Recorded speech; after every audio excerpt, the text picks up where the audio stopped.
Recuerdo que cuando era niño, quizás entre unos 10 o 12 años de edad, asistía a la iglesia y en esa oportunidad el pastor, de una forma muy elocuente, analizaba el libro de Apocalipsis y anunciaba la segunda venida de Cristo Jesús. Yo no podría decir el contenido del tema, pero no olvido lo que produjo en mí: miedo. Y no necesariamente es así, y es lo que estudiaremos en esta oportunidad. La lección de escuela sabática se ha titulado para esta semana El fin de la misión de Dios.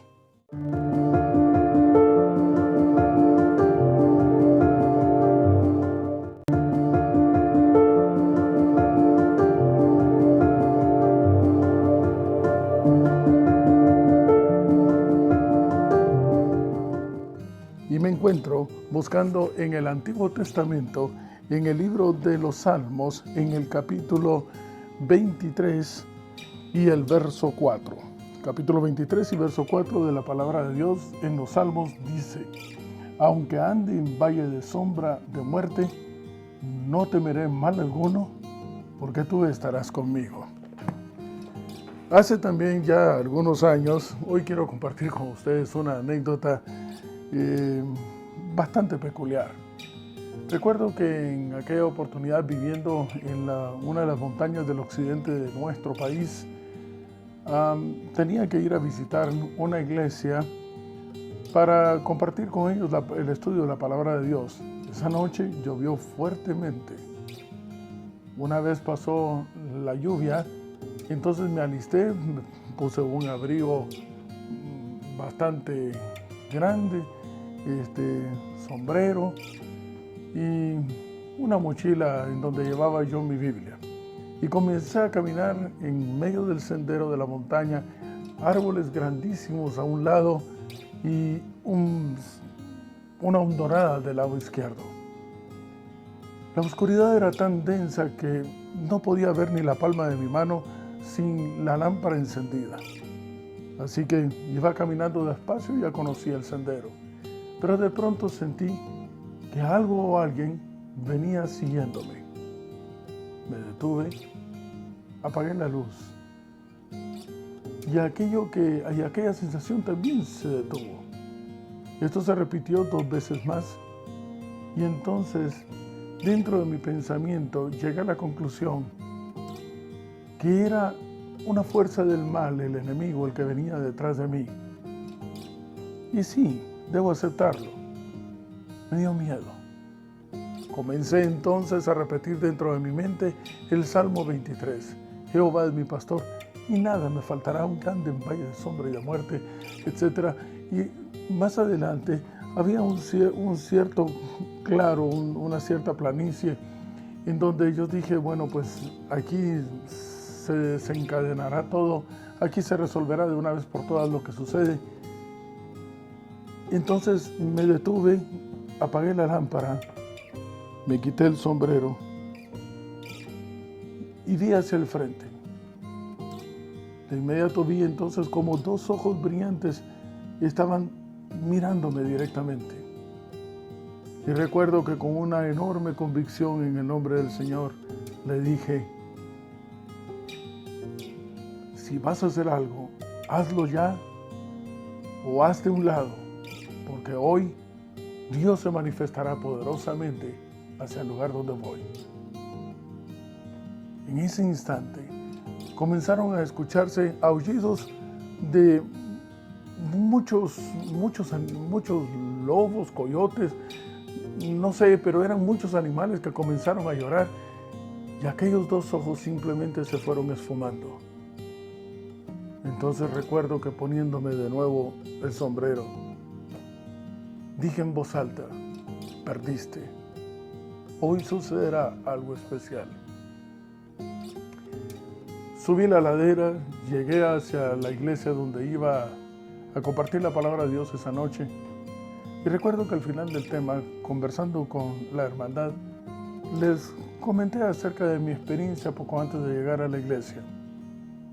Entonces, el director de aquella iglesia, traduciendo, ayudándose de un traductor de su lengua al español, comenzó a decirme: Ay, hermano, si usted supiera, siempre todos los que tienen esa experiencia amanecen al día siguiente amarrados a los árboles. Ahora quizás parece un poco gracioso, pero en ese momento era bastante fuerte para mi espíritu, así que yo le contesté: habérmelo dicho antes, si este es el único camino de regreso. ¿Quién sabe si nos volvamos a ver?, les comenté. Salí del templo y al nomás salir del templo sentí de nuevo que alguien venía detrás de mí. Aún no había entrado a la montaña, al bosque, cuando de pronto entonces volteé a ver y ha sido el cuadro más hermoso que he visto. Toda la hermandad de aquella iglesia venía detrás de mí como despidiéndose. Bueno, tomé de nuevo el sendero de regreso, no sucedió nada y esto simplemente quedó como una anécdota que hoy comparto con ustedes. Pero fue en medio de que el Señor ha prometido estar con nosotros, aunque ande en valle de sombra y de muerte. La pregunta es, cuando analizamos la venida de Cristo, a la luz de la palabra de Dios en el libro de Apocalipsis, ¿hay miedo o hay felicidad? El mensaje de Apocalipsis se me hace en este momento una experiencia similar a la que se vivió en Jericó. Y este relato usted lo puede encontrar en el libro de Josué, en el capítulo 6. Dice la palabra de Dios de que de un lado estaban todo el pueblo de Israel y estaban marchando alrededor de los muros de Jericó. Unos muros quizás inexpugnables. Al frente iban los sacerdotes sonando trompetas, muy interesante. Y comenzaban y esto lo hicieron durante 7 días. Y la pregunta es la siguiente: ¿de qué lado estabas tú? ¿De qué lado estarías tú? Imaginemos por un instante cuál era el sentir de aquellos que estaban dentro de Jericó. Una sensación, un presentimiento de que algo bueno no iba a suceder, de que algo terrible se avecinaba, así como cuando ves el cielo oscuro y que cada vez se va oscureciendo más y sabes que la tormenta, por los relámpagos y los rayos, sabes que la tormenta está pronto por caer. Quizás había una sensación de temor de parte de aquellos que estaban dentro de los muros. Pero aquellos que estaban fuera de los muros, que estaban detrás de los sacerdotes tocando la trompeta, había por la fe ya en el antecedente que tenían de respecto a quién era Dios, tenían entonces una confianza de que algo bueno iba a suceder. De nuevo la pregunta: ¿de qué lado de la trompeta estamos nosotros? ¿Somos los que escuchamos un mensaje, un presagio que nos llena de temor? ¿O somos aquellos que estamos tocando la trompeta para anunciar que Jesús muy pronto volverá? ¿Miedo o felicidad? La palabra de Dios lo describe en el libro de Apocalipsis y en el capítulo 6, si usted me acompaña al último libro de la Biblia, estoy en el Nuevo Testamento. Este capítulo es apasionante, por nada más decirlo, es apasionante lo que estaremos estudiando esta semana. Apocalipsis capítulo 6. Se nos relata en tiempo profético lo que está a punto de suceder. Verso 15, y los reyes de la tierra, los grandes, los ricos, los capitanes, los poderosos, todo ciego y todo libre, se esconderán en las cuevas y entre las peñas de los montes. El profeta está describiendo la segunda venida de Cristo. Dirán a los montes y a las peñas: caed sobre nosotros y escondenos del rostro de aquel que está sentado sobre el trono y de la ira del Cordero. El verso 17 es implacable, porque el gran día de su ira. Aquí debo hacer una pausa al referirme dentro del contexto del vocablo gran día. Antiguamente en el pueblo de Israel, decíamos, se celebraban muchas fiestas, pero habían 7 principales que están registradas en el Levítico capítulo 23. Aproximadamente en octubre, en el mes de Tishri, se celebraba la fiesta de la expiación. Era una fiesta tan solemne, porque era trascendental, de vida o muerte, que incluso dentro de la población ni siquiera se atrevían a nombrarla. Y simplemente la describían. El gran día. El día se acerca, porque era un día de juicio. Y la pregunta era: ¿quién podrá estar en pie? Todos estaban rostro en tierra en lo que el sacerdote oficiaba y estaba pronto a salir para decir consumado es. Algunos se ponían de pie, otros ya no. Dentro de ese contexto es la misma pregunta en el verso 17 del capítulo 6 de Apocalipsis. Ese gran día de su ira ha llegado, ¿y quién podrá sostenerse en pie? Como vemos, hay un grupo, aquellos que están pidiendo las peñas que caigan sobre ellos. No están preparados para encontrarse cara a cara con el Salvador. Pero el capítulo 7 de manera inmediata nos señala a un grupo especial. Y estos sí están en pie. Habla acerca de un grupo que posteriormente en el capítulo 14 y el verso 3 da descripciones del mismo. No lo denomina por un nombre, ni por una nomenclatura organizacional, pero sí les describe, tiene características. El verso 3 del capítulo 14 de Apocalipsis dice: cantarán un cántico nuevo delante del trono, delante de los 4 seres vivientes, de los ancianos. Y este es el punto interesante que ya en más de algún momento creo que lo hemos estudiado. Y nadie podía aprender el cántico sino aquellos 144,000 que fueron redimidos de entre los de la tierra. Independientemente de poder describir a este grupo, la característica principal es que tienen un canto. El canto es creación divina para darle honra y gloria al único que la merece, que es el Señor. Pero el canto es una experiencia, no es una estrofa aprendida, no es una composición ya escrita. Es nada menos que la exclamación de todo aquello que se desborda dentro del corazón de este grupo especial, porque sabe cuánto se le ha perdonado, sabe desde dónde se le ha sacado y sabe cómo, aunque no lo merezcan, con una enorme misericordia y amor de parte del Eterno, hacia dónde están siendo subidos y elevados. Dice el verso 12 del capítulo 14, que finalmente este grupo son aquellos que guardan los mandamientos de Dios y tienen la fe de Jesús. Apreciados amigos y hermanos, el libro de Apocalipsis nos da un hecho que es contundente. Sí o sí, sí o sí. O sea, no hay nada que lo atrase, no hay nada que lo adelante, no hay nada que se oponga, no hay nada que lo evite. La palabra de Dios describe en el capítulo 1 de Apocalipsis. Estoy en el capítulo 1 y el verso 7. Sí o sí. Y he aquí que viene en las nubes y todo ojo le verá. Los que le traspasaron los linajes de la tierra harán lamentación por él. Porque vendrá. El Señor vendrá. Contigo, sin ti o a pesar de ti. Estemos o no preparados, el Señor vendrá. Esto es un hecho contundente. Y la misión de Dios se ha manifestado en darnos a ti y a mí la opción de volver a ser llamados hijos de Dios, de estar en ese grupo que se podrá poner de pie, que estará feliz de poder ver al Señor. He aquí nuestro Dios, le hemos esperado y Él nos salvará. Será la exclamación. Es cierto, tenemos un libre albedrío y podríamos rechazar entonces todo eso que se maquinó en el cielo para que tú y yo fuésemos de nuevo redimidos. Y entonces, al igual que Apocalipsis capítulo 6, seguramente aterrorizados,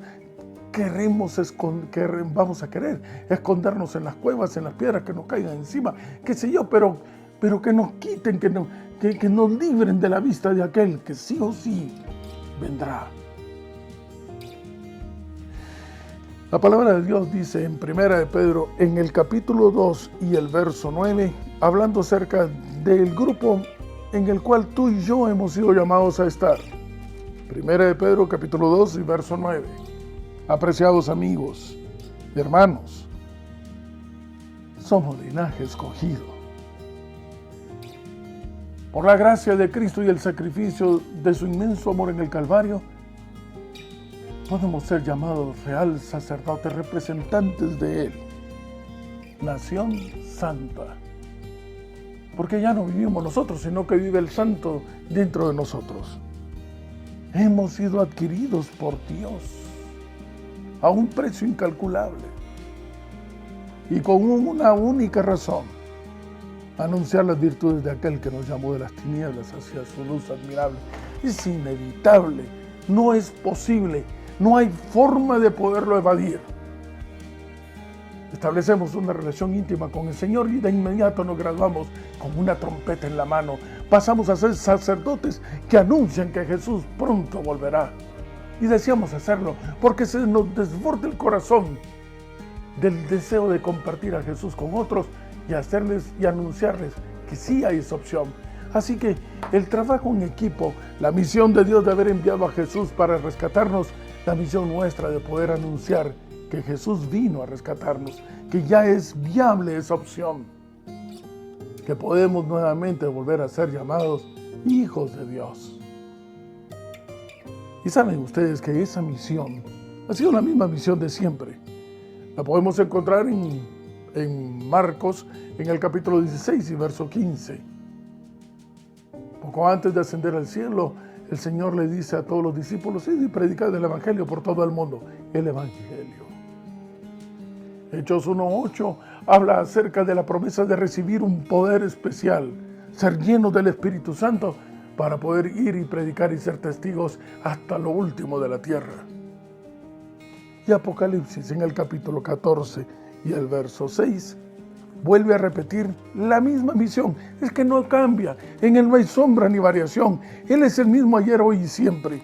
Dice la palabra de Dios en el capítulo 14 y el verso 6 de Apocalipsis: vi volar por en medio del cielo a otro mensajero, a otro ángel, que tenía el Evangelio eterno.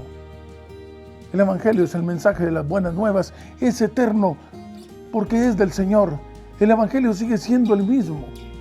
Lo que hablan las Escrituras acerca de Él, ese que encontramos que fue el que utilizó Felipe para poder hablarle acerca de Jesús al etíope. Es el mismo Evangelio que se ha predicado a través de todos los tiempos, el mismo que Jesús en persona se lo compartió a los dos discípulos que iban camino a Emaús. No existe un mensaje más importante, lo hemos dicho siempre: la esencia, la médula, el extracto, la esencia del mensaje de la predicación no estriba alrededor de qué hacer cosas, sino que gira alrededor de encontrarte con Jesús y establecer una relación íntima con Él. Porque Él es la única salvación, Él es la única opción. No es la observancia de un día, no es tampoco un régimen de alimentación sano, no es hacer cosas las que nos llevarán a volver a ser imagen y semejanza del Creador. Es dejar a Jesús vivir dentro de mí, que me llene por dentro con su Espíritu, dejar de vivir yo para que viva Él en mi lugar. Tantas veces que lo hemos comentado, ¿verdad? Pues bien, este Evangelio es eterno y es apresurado para poderlo compartir. Pero dice la palabra de Dios en el verso 6 y el capítulo 14 que es para predicarlo ¿a quiénes? A los que moran en la tierra. Vamos, nosotros hemos sido llamados a ser esos predicadores, esos mensajeros del Evangelio eterno, para predicárselos a aquellos que todavía son considerados moradores de la tierra. Y aquí viene un punto bastante interesante. Usted notará de que el libro de Apocalipsis ha enmarcado entonces desde siempre a dos grupos. Esos dos grupos siempre han existido desde el momento en que se rompe la relación íntima con el Señor en Génesis capítulo 3 y el verso 10. Cuando entra el pecado. Ha recibido diferentes nombres estos grupos a lo largo de toda la historia de la humanidad. Se les conocía como los hijos de Dios y los hijos de los hombres. Posteriormente se les conoció, tengo una lista acá, aquellos que tienen su espíritu y aquellos que tienen un espíritu que es falso, que es blasfemo. Aquellos que tienen incluso una música que alaba al Señor, que todo lo que respire alabe a Jehová. Y aquellos que tienen una música que simplemente elogia cualquier otra cosa que no es al Señor. olvidándose que la música es únicamente para darle honra y gloria al Creador.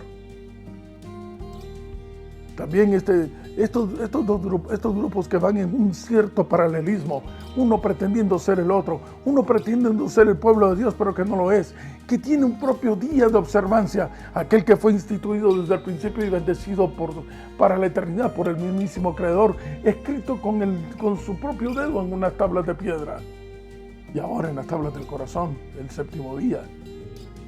Este otro grupo dice que cualquier día es bueno. Es un grupo que incluso tiene un símbolo, aquellos que están del lado del Cordero y los que siguen del lado de una bestia. Aquellos que son vírgenes, aquellos que son prostitutas. Unos tienen la morada en el reino de los cielos, según dice Apocalipsis capítulo 13, y otros son considerados moradores de la tierra.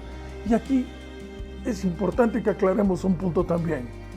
A la luz de Filipenses capítulo 3, verso 20, si tú has aceptado a Jesús como Salvador personal, ya has dejado de ser ciudadano de este mundo y hemos pasado a ser ciudadanos del reino de Dios.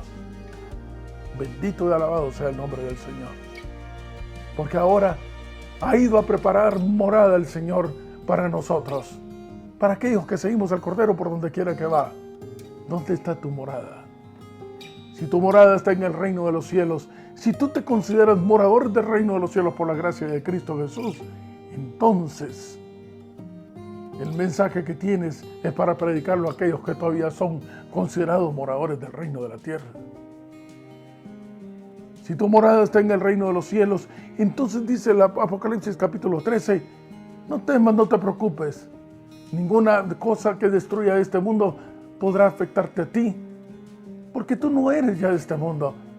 Porque aquí solamente estamos de paso, porque nuestro verdadero hogar está en el reino de Dios. Vamos por eso de regreso a casa. Moradores del reino, de los cielos o de la tierra. Dicen tus hábitos, dice tu manera de hablar, tu forma de ver, tus gustos, lo que comes, lo que piensas, la forma en que te vistes, que eres del reino de los cielos o de la tierra. ¿De dónde somos? Apocalipsis capítulo 12, verso 12. Establece un principio que ya lo sabemos, pero que no debe darnos temor si estamos del lado de los moradores del reino de los cielos. La palabra de Dios dice que nosotros debemos de alegrarnos, cielos, los que moráis en ellos, nosotros, alegrarnos de que viene el Señor. Y hay entonces de los moradores de la tierra y del mar, porque el diablo ha descendido contra ellos con gran ira, sabiendo que tiene poco tiempo. Contra nosotros no puede prevalecer. Intentará, si es posible, de engañarnos. Intentará. No dice que lo logrará. En el nombre del Señor. El éxito de nuestra misión, apreciados amigos y hermanos, no está en la cantidad de personas que aceptan al Señor. Noé fue un evangelista exitoso, a pesar de que a través de más de 100 años estuvo predicando y solamente 8 personas, ni siquiera extraños, sino que su familia, fueron los que aceptaron el mensaje que predicó.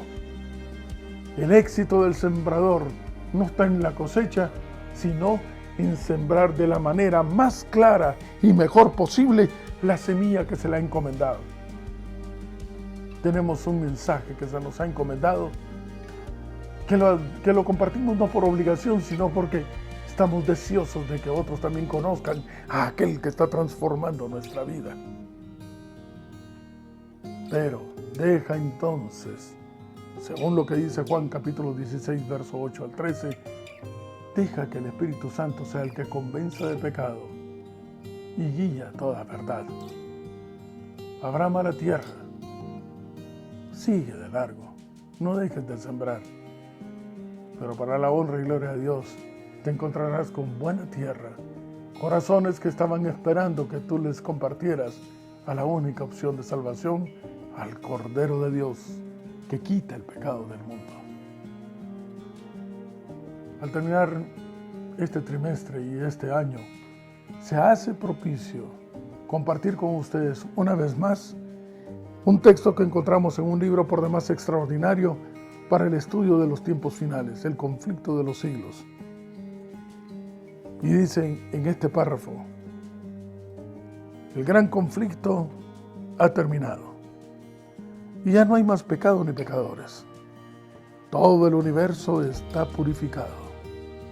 La misma pulsación de armonía y de gozo late en toda la creación. De aquel que todo lo creó, manan vida, luz y contentamiento por toda la extensión del espacio infinito.